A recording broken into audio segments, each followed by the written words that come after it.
Hi guys. So today I wanted to talk about continuous progress. I think that's the best name for it, continuous progress. So let's just call it that. What do I mean by continuous progress? I mean you making sure that you're improving at what you're doing consistently. For example, let's say you're at the gym and you work out and you can only bench press like 100 pounds. You can keep coming to the gym. You can choose to keep bench pressing 100 pounds. But the thing is that you're never going to be able to be stronger than the 100 pounds that you're bench pressing unless one day you make the decision to increase it to 125 pounds, 150 pounds, 200 pounds. Real growth and improvement, it's always painful. It's always painful. It's one thing to do something, it's another thing to make sure that you're growing while doing it. And growing, it requires pain, it requires accountability for yourself. And that's a thing that a lot of people don't have anymore. It requires you stepping out of your comfort zone. A lot of people care too much about their comfort zone. They can't be bothered to leave it to achieve something. A lot of people go to the gym just for aesthetics. They don't actually end up improving. You could do the same exact routines for 3 months and then you wonder why you're not getting better. Why you're not getting better when you haven't, taken a bold step to increase the number of what you're doing. It leads you to a state of complacency, a state of mediocrity. Mediocrity in the sense that you haven't really improved at what you're doing, but because you're doing the same thing consistently, it gives you the delusion that you're doing it right. The whole point of time and consistency is to shape what you're doing, is to give you the chance to have opportunities that can help you to make better decisions about what you're doing. If like someone if you're doing something the wrong way and you keep doing it the wrong way consistently, it's still going to remain wrong. Time is not going to bend that for you. Time gives you the ability, time gives you the opportunity to check yourself and to correct yourself when you're doing something wrong. Time is not going to be the thing that will fix what you're doing. Do you get? So let me give you this example. I've been lifting weights for some time now. Believe me. So I've been lifting weights for some time now, and honestly, I've been doing the exact same number like for some months. I keep saying I'm going to wait till next week to increase the number of reps that I do. But like I've been like lazy about it. So this is like a message for me, this is a message for you, this is a message for everyone. You can't be looking for people, you can't want to be forming friends with people or to get into a circle of accountable people when you're not accountable by yourself. Nobody is going to be the one that will carry you on their head. Nobody's going to carry you on their head. You have to learn how to be accountable for yourself. Yeah, you have to learn to say, I'm going to do something, this is what I'm going to do it. This is how I'm going to do it, and then actually pulling it off. For example, I've been very sick since yesterday. I woke up by 12. Can you imagine? And the thing about me is that normally I don't wake up by 12. 12 is when I start to, um, round off what I'm doing so I can go to sleep. So I said this morning I'm going to shoot like another video, another topic to talk about. So that's what I think people need to hear. I think someone out there needs to hear this. I definitely need to hear this. You know, I think I've talked about a weak mindset. A weak mindset means that you get your sense of self from the opinions of other people. So the moment somebody doesn't like something you have done, you immediately get ashamed and you twist everything and you just like let go of all your plans for a person that does not know you or care about you. That's a weak sense of self. No one ever goes far with a weak sense of self.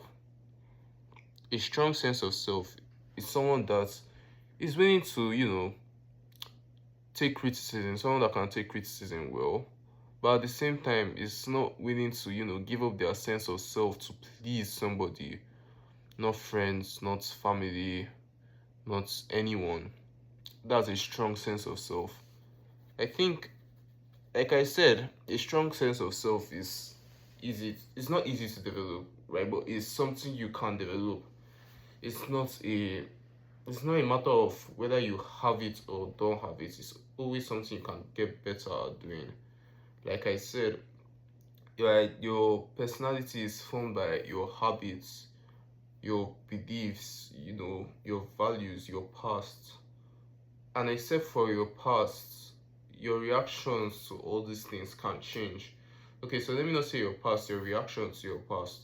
So that means everything that you think makes up your personality or identity is dynamic and changeable. So having a strong sense of self is also changeable. It's also something you can work on. And I think the strongest sense of self is when nobody goes against your standards, not even you. It's one thing to go around saying, "Oh yeah, don't do this near me, blah blah blah, these are my standards." It's another thing to actually live your life according to those standards that you have for yourself. Do you get what I'm saying? Nobody is going to take your standards seriously. They can't see that you're living by them. That's just the truth. You know, I can go around saying, "Oh, I hate people that I hate people that do this, that do that," but I'm doing the same thing. A third party that is observing me is not going to take me seriously. They might not say it to my face, but they will just notice it in their head that, oh, I'm just I'm just talk.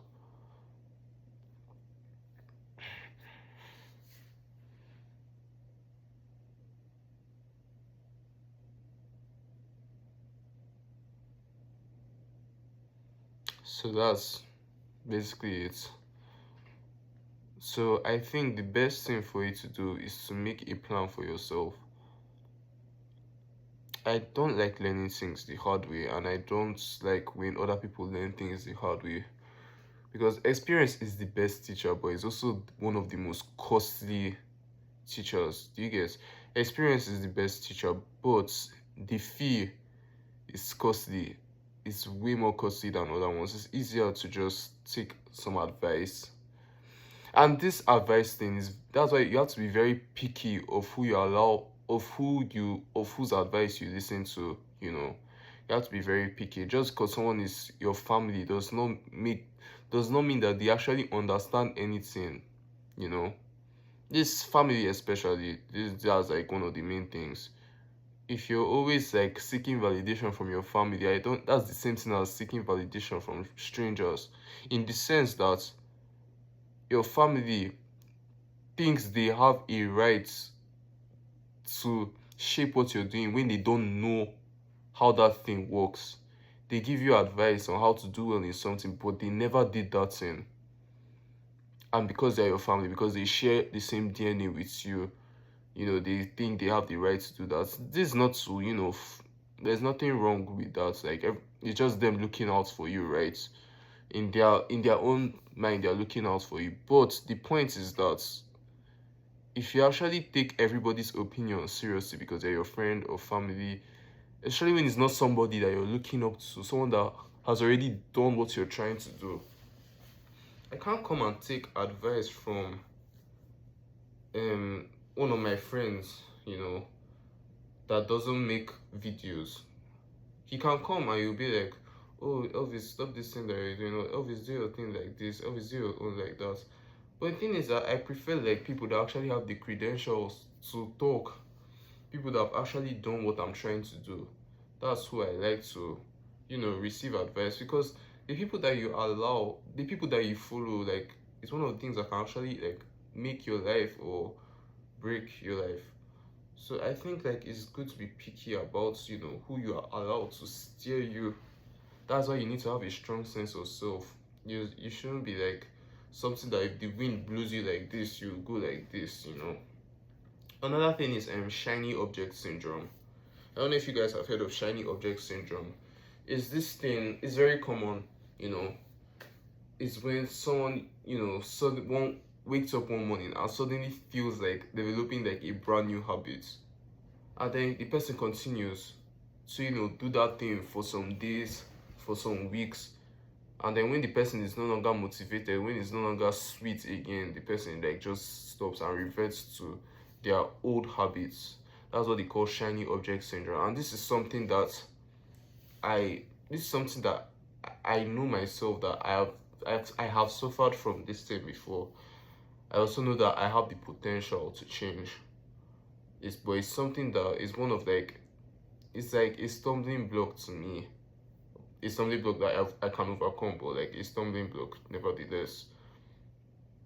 And I think if you can relate to the description that I gave earlier, then I think you might have had, or might have shiny object syndrome. And the best thing for shiny object syndrome is to acknowledge that you have it. Yeah. I think like the best thing you can do is to acknowledge that you have it. Like sometimes it's actually good to just acknowledge that, this is how I tend to be when I'm not checking myself. I can tend to, be a motivation driven person instead of a discipline driven person. I can tend to make excuses, I can tend to procrastinate. So this is what I'm going to start doing. Like I said in my earlier videos, you can go check them. You acknowledge what you're doing.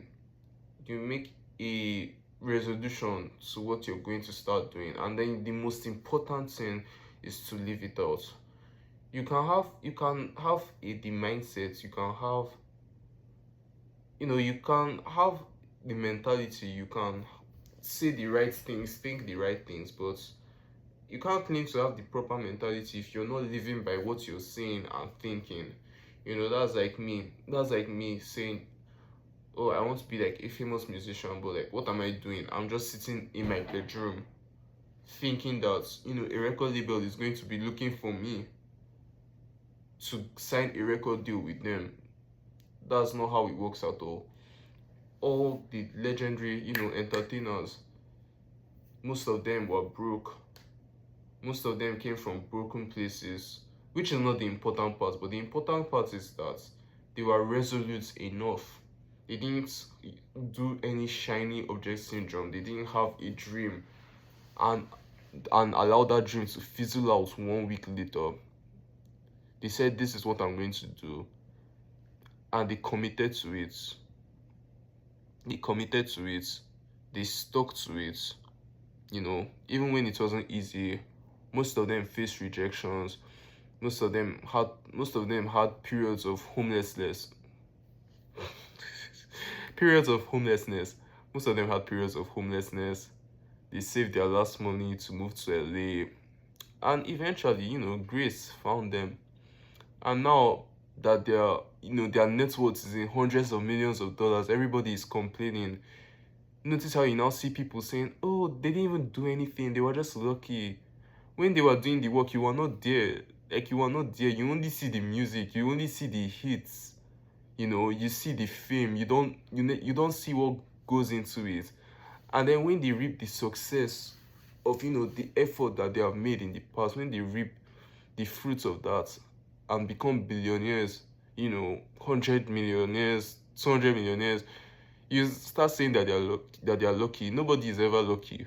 Nobody is ever 100% lucky.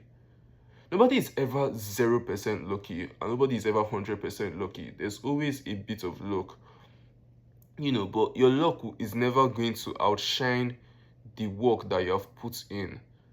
Luck does not help a system that is not strong enough, a system that is not ready for a higher level. Luck is not going to help that system to improve.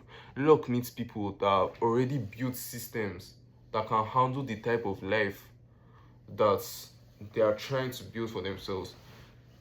You know, lots of people, they spend more time thinking about, oh, I'm going to be like a famous person, blah blah blah. I'm going to have paparazzi following me. My face is going to be on the news. That's not what you should be thinking about. You should be thinking of how they do it behind the scenes, how they move behind the scenes, how they do their marketing, their advertising. How they do how to perfect your craft, to build a brand that people actually fuck with. You know, that's like the main thing that you should do. Like, for example, I think I've like developed the habit of like sitting down to talk. I wanted to do this thing from my bed, but like, because I'm sick actually.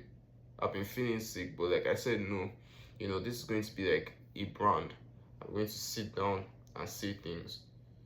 And I have people that I look up to, in this space.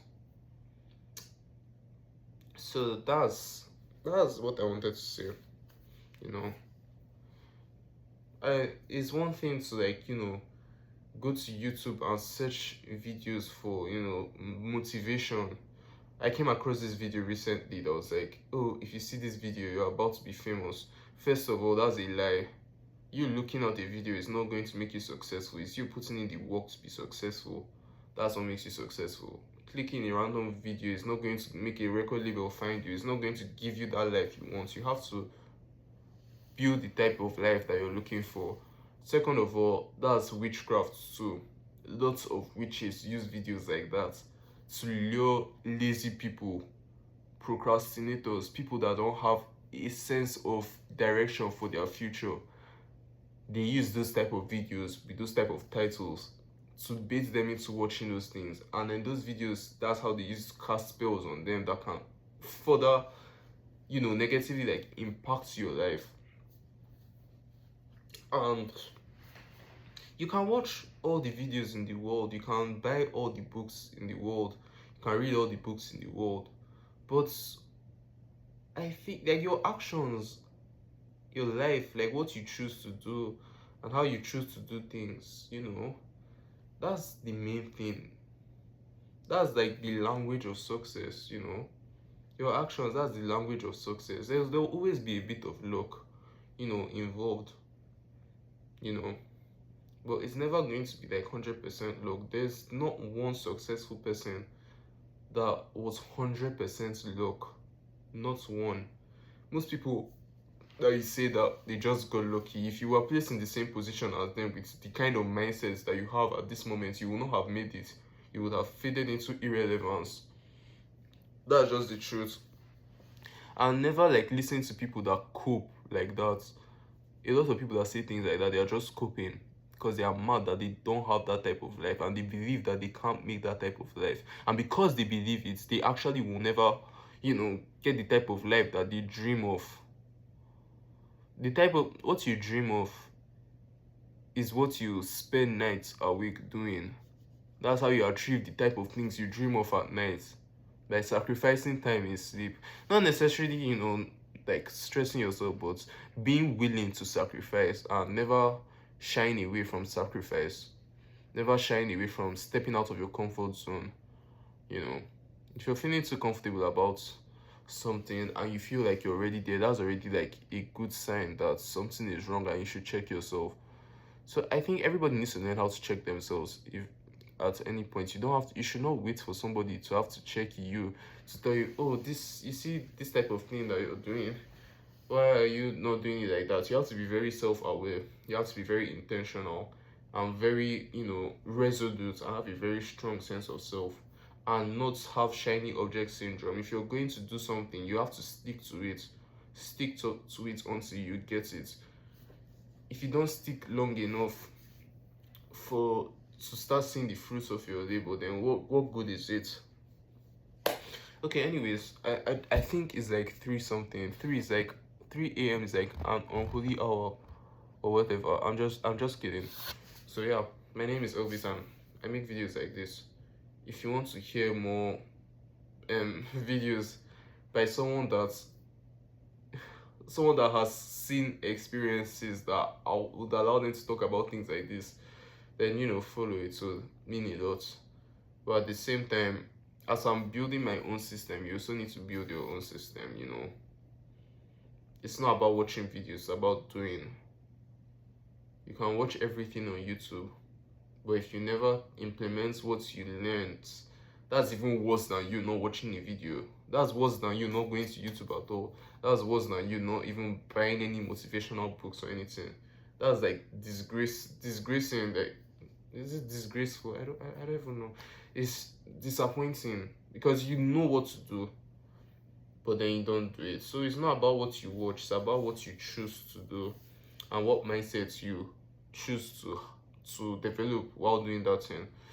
Okay, bye. It's like 21 minutes now, so bye.